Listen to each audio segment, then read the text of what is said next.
It's the After the Show podcast, precious. We don't care, we're about to swear on the air. It's the After the Show, so tune in if you dare. KVJ, get risque every single day. It's uncensored. We can say what we want to say. Alrighty, hello and welcome to the KVJ After the Show podcast. You believe, boy, we are already at a Thursday. Free Fall Friday, get to that weekend, huh? I love it. Mm-hmm. Yep. And then that following week, you get back end's going to be 4th of July. So a lot of people going to be out running around doing all kinds of crazy stuff. Being naughty. Hopefully being safe with them fireworks, though. Don't lose your thumbs. It's not worth it. Yeah, no doubt. Gosh, I fucking hate booster rockets or the ones that have Bottle rockets? Bottle rockets, just their anxiety on a stick. And some fuckface never knows how to do them the right way. Oh, let me light it this way. I'm like, dude, you're doing it sideways. That's going to hit the kid in the face. Oh, I do not like a bottle rocket. Yeah, some people think it's a really good idea to get really hammered before they fire them off, too. And that's not a good call. No. 4th of July, okay, it's the nighttime. When does the neighborhood, if you're hashtag being cool, when should they shut down your fireworks? Going into July 5th. 10p. Yeah, I like the 10 p.m. I think maybe on the 4th itself, I would grandfather a little bit, stretch it to 11. After 11, you got it. All right, you need to start earlier. I'll give you till midnight. As soon as we get to July 5th, motherfuckers, we gotta slow some stuff down. Don't you dare start doing shit on the 7th. There will be people that are firing off fireworks on Sunday, July 5th at night past 10p. Right around 10p. Yep. Getting the roosters all hot and bothered. They had a Sunday fun day. They got into some kind of little jungle juice. They're so drunk, their faces turn red. They've got a Guy Harvey shirt on. Yeah, we see you. Yeah. I think it's just you got to figure a lot of people probably go to bed at 9 or 10 o'clock. And so if you're doing that, like if you've got animals that get wigged out by the fireworks going off, then you know they're not sleeping until you're done. Dude, my girlfriend's dog, Dakota, it's a big German Shepherd, and she's kind of a pussy at times. Yeah. Other times she'll rip off your face. If someone broke in, look out. But if there's thunder or fireworks, she will jump on me, and she takes her arms and bear hugs me. I couldn't get off of the couch for about 40 minutes because I have a recliner, and I couldn't reach the button because she was on top of me so much. I'm like, girl, it's just thunder. Yeah. So the burglar playbook is bring fireworks. Bring fireworks and maybe a thunder machine that will deter Dakota. Yeah, it is. I've got a dog as well, and it is quite a to-do to get her calm. It warms my heart, but it got to a point where I'm like, Dakota, I'm getting cramps. I can't. I'm suffocating. Like I'm stuck in my couch. Well, I'll let the people sound off. What do you think? What is the latest hour in which you should, if you're trying to be cool, fire off fireworks?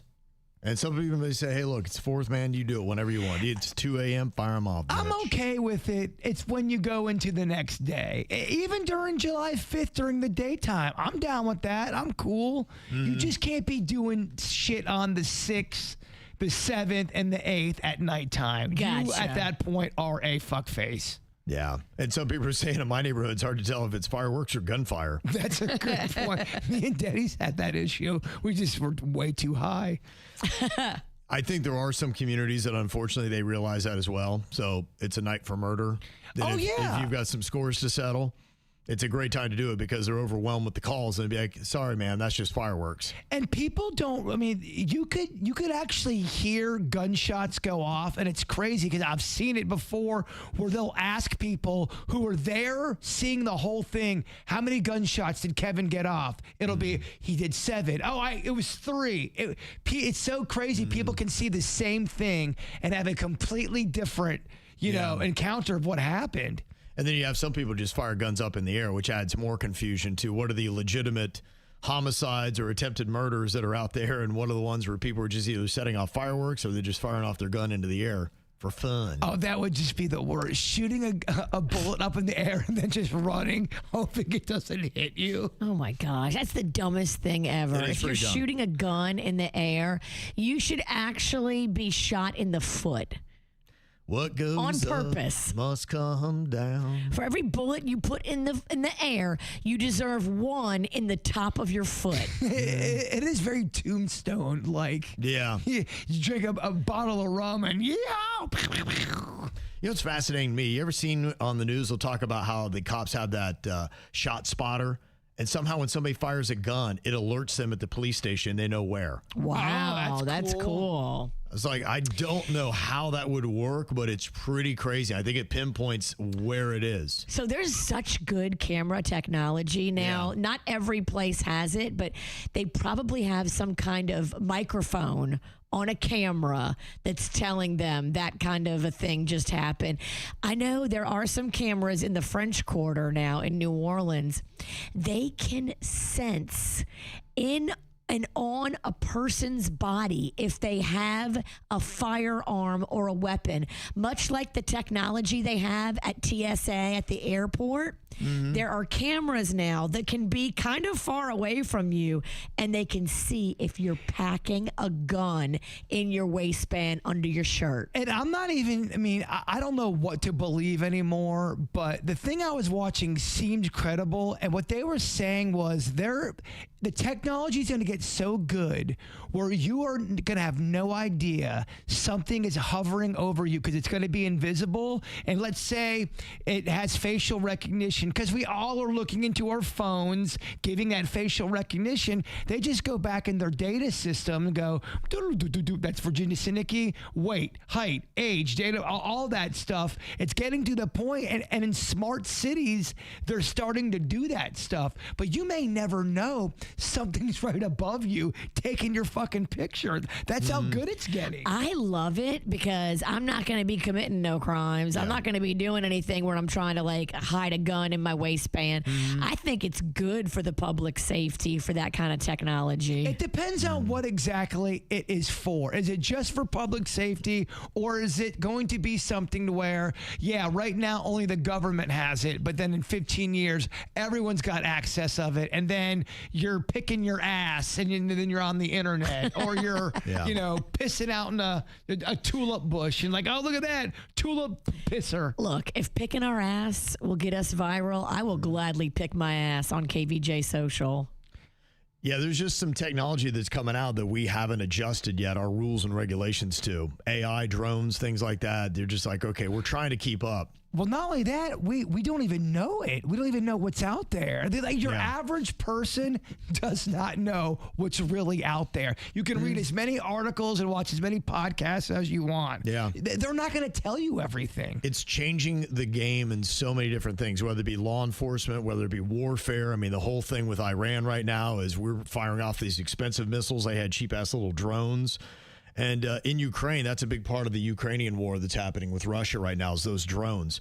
And I saw the Ukrainian army, they just hang nets up now. Yeah, I saw that. And they catch them in that. They're like, you know what? Sometimes you just overthink it. You go old school. And They just put up a net. They just put on nets and they're getting all these drones, just fishing them out of the sky. That's brilliant. You go primitive versus technology, and primitive can sometimes win. So I wonder if that could be something we might see in the future if you don't, because I think sometimes they can send out a burst, a pulse, and it does disable drones. And I assume that's probably what it would be. Because can you imagine if we had netting everywhere to try to catch drones? I'm sure, too, that eventually when the netting is working, they're going to figure out a way to beat the net. Cut through it. Yeah. The shot spotter technology I was telling you, very close on that, Virginia. It uses sensors to capture loud, impulsive sounds resembling gunfire. Okay, so like a sensor, but like a microphone. Algorithms then calculate the location based on the timing of the sound, reaching multiple sensors, and they have them at a certain distance. That's how they triangulate where it came from. Love it. Human analysts then review the audio to confirm it was gunfire and determine the number of shots and the type of the firearm, too. Wow. Are they dealing with a big dog, or are they dealing with just a little cap gun kind of thing? That's wonderful. And then they notify the police, say, hey, we think an AR-15 fired off 15 shots in this block, and then that's how they can get to it. Don't worry. We're going to get so good with technology, you will be able to shoot bullets out of your titties. It's going to happen. That was a Bond movie, I believe. Yeah, and it's going And Austin Powers. Oh, that's right. I think Austin Powers did it. It was awesome. I always confuse this too. Yep. Yeah, that's right. Titty bullets. Titty guns. They're giving us that soft opening, letting you know eventually titties can become guns. Yeah. I love it. Yeah, right. What a great brawl that would be. Imagine when the dongs become bazookas. So the latest hour for fireworks on the 4th, 45% say 11 p.m. Second most popular answer is 10 p.m. at 27%. And then we got a tie at 14 for either 9 p.m. where people are like, going, that's way too early. And then 14% say any time is fine. That sounds about right. There you go. Yeah. That's how it breaks down. I know my son loves fireworks, so Panda's going to stay sober. I obviously am not.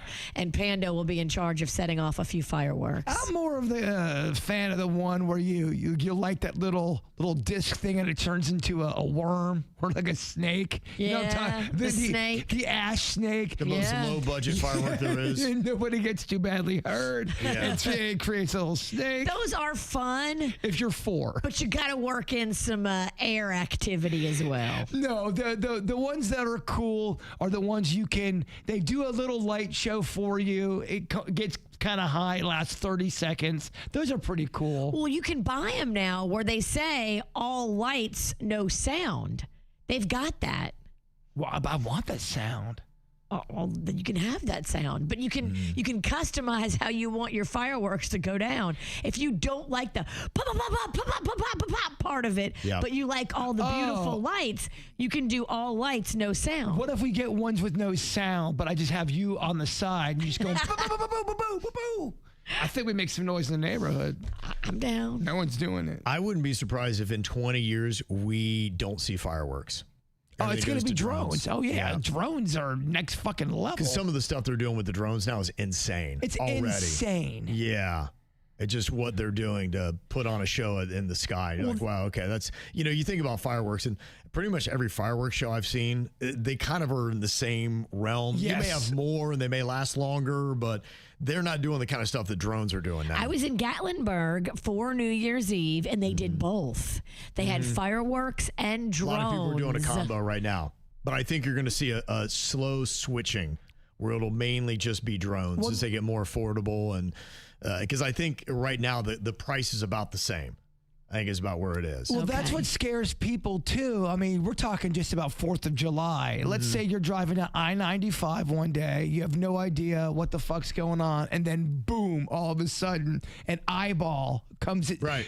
Or even Jesus shows up in the sky. Yeah. If you don't think if you had drones, if Jesus show up in the sky, people would not lose their shit. Well, the thing about that, a lot of people waiting for Jesus, like Right. coming Yeah, back in the exactly. sky. I mean, the verses even talk about that. If they made it look realistic enough, There's the trumpets. Look. I mean, Yeah. they could, though. We're getting to the point you where could really freak some people out. they did I believe it was in Japan, they did a whole Star Wars light show, and I watched it and go, holy shit, we are in for some crazy stuff in the future. It was next level. It looked like a movie in the sky. Dang. Yeah. No, you're right. I mean, that'll be the other regulation is in how do you do it so you don't cause mass panic? Yes. If you could put something like that, that's a great point about the Jesus thing. I know some people in my family that would probably be, hey, Jesus back. We told And you. that's Yeah. not a knock on me saying, anything that believes in Jesus. I just think you're able to manipulate people, and that is not a good thing. Yeah, true. So, but who knows? It's just, that's why I said 2050. That's it. I'm like, Lord, that's my expiration. I'm just going to put it on my tombstone now. Done. I know that's my last year. I'm not even kidding you. I've talked to a few people, relatives that are in their mid to late 70s, and they both said the same thing. Yeah, I think I'm getting out the right time. Yeah. I hear you. We did talk about road trips yesterday. I gave you my top 5 states for the road trips, and Stephanie said, we're laughing so hard as y'all are dissing on a trip through South Dakota, which we're planning in August. We try to get out of the heat at least once in the summer. We're going there to hike and see the different landscapes, and As bad as we dumped on the Dakotas yesterday, I kind of felt bad because I did go look, and especially if you like nature and things like that, they've got everything, not only just the Mount Rushmore National Memorial, but there's Badlands National Park, Custer State Park, Spearfish Canyon, the Black Hills National Forest. So there's all that kind of stuff. So I was like, to be fair, if you're a nature type of person and you want to see that, yes, then you've got some things. Just protect yourself agast ticks. Yeah, and if you want to be a potential murder victim, it's a great place to go. lot of hidden areas. And then they've also got that wall drug. I don't know if you ever heard about that. That's the big kind of like road stop that they have. It has like free ice water and homemade donuts and souvenirs. It's a big tourist trap. I like that kind Wall of drug. shit. Yeah, that's neat. It's considered to be one of the probably top 5 or top 10 biggest the road, what do they call them? Road trip traps, something like that. Yeah, I know you're talking. Kind of like what you have in Logan with the pencil sharpener. Yeah. It's small, but believe it or not, Right. there was son of a bitches waiting to get in that thing. It is. No, I mean, when you don't have a lot of other stuff, or you've got, because we've got the caves, which is very nice, but yeah, you want those other attractions, because the big challenge with my town is bringing people in town, to actually do some shopping. So they don't just hang out at the caves. I mean, I make fun of a lot of those places because I've never even been, but I bet you any money if I was out in the Dakotas in a peaceful area, I would love it. I'm sure it's beautiful out there. Mm-hmm. Yep. So I know a lot of people are going to be doing those kind of little trips. So correcting ourselves on the Dakota, at least myself. And I got this from Anthony. He said you were talking about the Yellowstone spinoff that is getting a second season, Dutton Ranch. And Cole Hauser, who's one of the main characters on there, he plays Rip Wheeler, said, just to let you know, I deliver mail to him here in Martin County, and he is, in fact, a very nice gentleman. When he's home, if he's outside and sees us, he takes the time to stop, say hi, takes pictures, all kinds of stuff. He's a really good dude. Yeah, he seems like he's a cool, I mean, he should not be an asshole. It's another reason why I root for him. I like people that, are just great at what they do, and boy... And I wonder that, how many actors are out there where they most identify with a role, or they did have a favorite role. You look at Tom Hanks, how many iconic characters he had from the Forrest Gumps. And I saw him last night as Woody. Yeah, so I wonder if he has a personal favorite. Because, look, Cole Hauser is Rip Wheeler. Like, just how good he is with that. It's one of the most dynamic characters I've seen. Everything about him's fantastic. Of course, they definitely do couldn't have anybody better to play that guy. It's funnier to hear the ones that they hated. That's always a good little, because they'll be honest about that, too, whether it be just a terrible director or they thought. Sometimes people, they'll get in a movie not because they want to, but because the first thing they did was so successful and it got written in their contract. Sure, yeah. They go, unfortunately, you're doing Tuna Fishing 69 Spring Break Edition for your next movie. Like, I don't want to do that movie. That movie sounds terrible. Well, I mean, exactly. It's one of those low budget, That's a 69 a tuna? It's one of those, yeah. I'm shorthanding here, but yeah. If Heath Ledger would have lived and you could talk to him today, I wonder where he would put the Joker, and they may have done another one too if he had not passed shortly after The Dark Knight. And it sounded like he went through a lot to get into that character, but yet arguably I'd say it probably would have been his most recognizable, or at least maybe his most profound role that he had. It's great. And I know he gets a lot of, oh my gosh, the Joker killed him. You got to understand, too, he had issues before the Joker. There was things going on with Heath Ledger before the Joker. Now, I'm not saying the Joker helped him with his mental, but I don't know if it's all just the fact that he was the Joker of why it went down that way. It sounded like it was at least a grueling role, and I could see that. We're just going through it. Like, you could even talk to probably Jim Carrey, who's getting ready to do another Grinch movie, and he might have said, that might have been one of my biggest roles because it's now in that iconosphere of you see the movie every single year.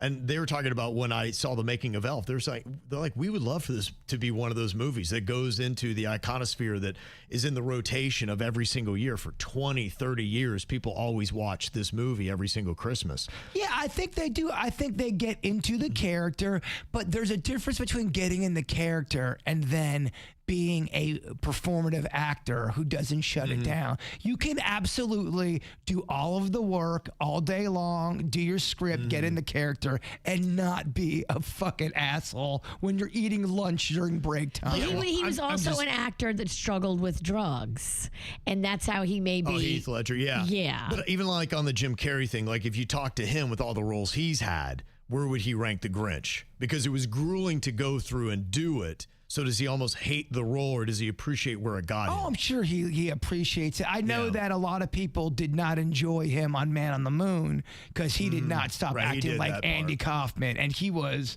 a fuckface on that set. And I like Jim Carrey. I think he does great work, but I can also see if you're other actors and you're doing your job, you're like, all right. Here comes Jim again acting like Andy Kaufman. Can you just please pass me the fucking egg salad? Yeah. And honestly, I wonder if you talk to Jim Carrey, he may say that he liked the role of Man on the Moon more than he did the Grinch. Because look, when you're the asshole, you're probably not too bothered. And you're like, I have to. Yeah. I'm loving this. He seems like a dude, the older he got, he did a lot of self-reflection. In fact, you would argue he turned on Hollywood a little bit.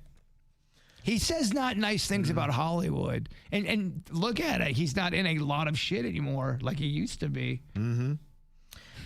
Christina was talking a bit about the Lizzo situation going on here with her latest album in its first week not having great sales, and the body positivity. And she said, to clarify in a sense where she was, I don't know that it's that she turned her back on the body positivity movement. It really just simply means that you love and you respect your body in every phase of your life and at every size that you may go through. Sometimes that might mean respecting your body enough to move more and lose weight. It's a belief that if you want to change, you should do it through love and not because you hate yourself and your body. And sometimes practicing body positivity is just saying that you are sexy and beautiful and not hiding your body just because it's a larger size. So she doesn't feel like she had turned her back on the body positivity. That's what it was.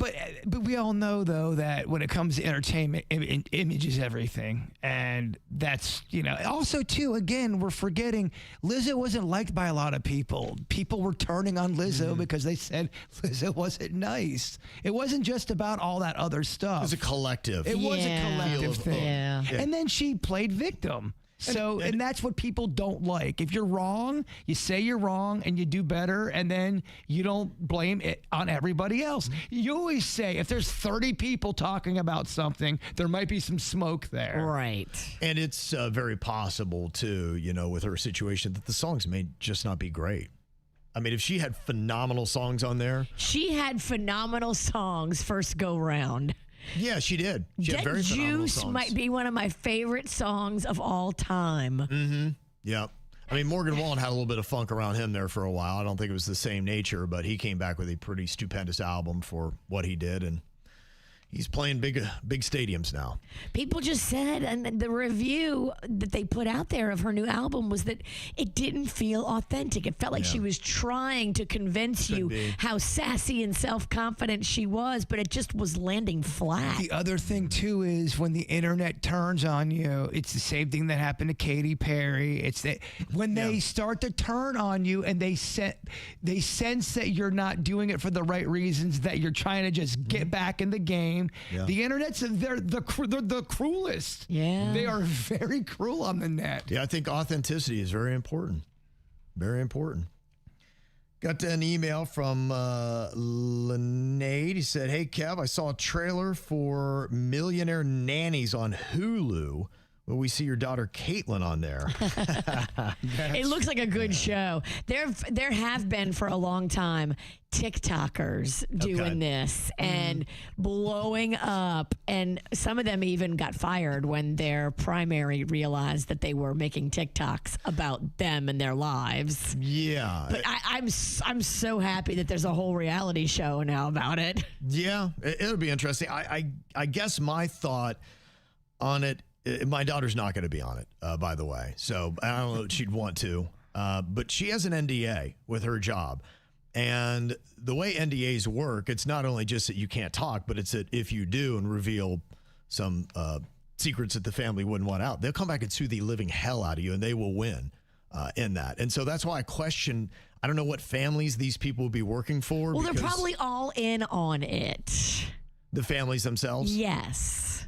The families have to be in on it if there's any kind of filming in the property. But absolutely. Yeah, I mean, if they did that, that's why I wonder, because any family that's in on it, that family would be of the stature to say, no, I'd want my own show. I'm not going to piggyback off my freaking nanny. Like, that would just look so lame for me. Like, my daughter's family would not be like, yeah, let's piggyback off of her thing. Right. You know, that's not going to happen. And she can't say anything on top of it. And you're right. My daughter has to watch, even on her own social media, she has to be very careful with what is posted and how and in what way. What if the producers of the show are the ones hiring the nanny? To be their nanny? Yeah, but to be their nanny and then do a show all about her. If there's somebody with some kind of vested interest in the success of this show. But do you care to see that nanny? And how much money do the producers have to make it worthwhile? They could even be one person removed from the producers. Somebody that the producers set up to do it. There are people that would absolutely do this I'd that love are to in that see how upper they tax do it. bracket. Yeah, because I just know my daughter and then the families that they hang with and their You're not going to nannies. get those. Right, yeah. But you might get the next tier down, the B or C or D list in that world. But then do people want to see those stories? That Palm Beach show did great. Yeah. And most of those bitches were not from Palm Beach, nor have they ever been in social life on Palm Beach. Yeah. They were social climbing and trying to. Right. But you can call yourself Palm Beach Secrets or Nanny Secrets, and people will watch it. You're right. I think that's what it would be. It'd be like the houses and the vacations aren't going to be of the top tier level, and you're not going to see celebrities. But the C and the D level is nicer than I'll ever sniff. Yeah, right. Mm-hmm. It's still fun to see what they do and how they live. Yeah, it'd be interesting to see how that would go down. Yeah, how do they recruit their nannies? Where do they get them from? And you'll see Palm Beach Pete in there. Don't worry. There's no shortage. He'll be his nanny. People want to be reality famous. They want to be in this world because they see, the Kardashians and what it can be turned into if you do it right. I'm Palm Beach Pete. I'm looking for a nanny. Who wants to diaper me? Come on. Ugh. Yeah. They had him walking on the beach the other day, and I'm like, will someone just push him in the ocean? Palm Beach. I got to tell you, you can't say that fucker's not going for it. He is trying. He's getting, and by the way, not getting bad numbers either. No, that's what sucks. It does. It really, I'm hating the game and I'm hating the player. Yes, I'm being bitter. I can't believe his fucking numbers. Mm-hmm. Yeah. So she's not going to be on this season. I don't know if she'll ever be approached, and if she does, I'll let you know if she can talk about it. But yeah, I don't think she would ever do a show like that. She's too smart for this. And I think, if you see real wealth, you realize they don't act like clowns on a reality show. It's just not how it goes down. Stories are great, and I'm hoping maybe one day we'll tell some stories, but that's not today. But yeah, one day eventually. But yeah, it's a fascinating world. It really is. I would tell you, and there's a lot of opportunity over there. That if it's a pretty good way of life. If you can do it. And there's a lot of people looking for creative new kind of jobs, and I'll let you know that there are a lot of other ways you can work for rich people and be nannies. Some of the house managers. My friend's a house manager right now, and he makes a lot of money. One of the houses that my daughter's family has, house managers like 19. So you can get in, you can make a solid amount of wealth. Wow. One of my friends is an alehouse manager. Does that give me anything? These house managers make hundreds of thousands of dollars. I would never imagine that. My friend lives on property. Yeah. Has a Range Rover as his personal car. It's not brand new, it's used. Yeah. But a Range Rover, lives on property in a 2-story, 2-bedroom, little house. It's nothing fancy, but it's free. Yeah. And he is just stacking cash. He has no bills. And they really they're looking for people that are reliable, can keep their mouth shut, that they don't have to be all yappy to everybody, and they want their privacy. And you just have to be capable of being smart, being able to solve problems, and being there, and almost to being very available. They look for people with a strong hospitality background. They'll even pull like general managers of hotels, concierge managers of hotels. There's headhunters. How my friend got his gig, he hooked up with these headhunters in Miami and impressed the hell out of them. And he was almost a house manager for like one of the biggest names we've ever discussed on this show. He got that close to that one. But these headhunters are placing people for hundreds of thousands of dollars to just run operations. You're in charge of the housekeepers, you're in charge of the lawn guys, you're in charge of the maintenance of the property, you're in charge of everything and anything that happens on that property. And some of them, the primary is only there 2 months out of the year. Sure. Yeah. It's crazy. Honestly, something to consider if you guys have any kind of skills in those areas. Try to get in. They do have, like you said, headhunters and people they're looking, because a lot of these people live other places and they have to go to an agency to try to find the people. They want you to be vetted. They want you to be strictly background checked and go through the ringer. You have to go through a lot to get these jobs. But then once you're in and you've had one of these jobs, the rich people like to share good talent, and you can put the rich guy down the street's name on the application because rich guys are impressed by other rich guys' help. I'm not sure if this would impress them. I'm not a headhunter, I'm a bread hunter. Does that move the needle with the rich? He's looking for it. I mean, all the breads you can get. There's a couple different restaurant things to check out here. I was looking at some of the interior of the new Ford's garage in Boynton, and we had a little KVJ Nation meetup there on Saturday. You can see Cesar and Kevin, a couple of KVJ Nationers right there. They checked it out, and Cesar's review, he said the atmosphere was good, food and drinks were great. He said the downside was, speaking with the manager, they said they're considered a family restaurant, and they asked if they're going to be showing the UFC. They said they couldn't. They said they can only show a few things on local cable, and that's all because they're a, quote, family restaurant. They also have zero audio playing from any TV. So with all the TVs there, it's kind of a missed opportunity when you're not showing the top sports things, and that is true. So, look, those are little things that make a difference. But the food itself, looks like that might be some kind of mac and cheese there, a little Sammy, and then a dessert. They got them skillet desserts. You get the hot skillet, put an ice cream kind of blob thing in there. Brownie on the bottom, ice cream on the top, and then it melts into deliciousness.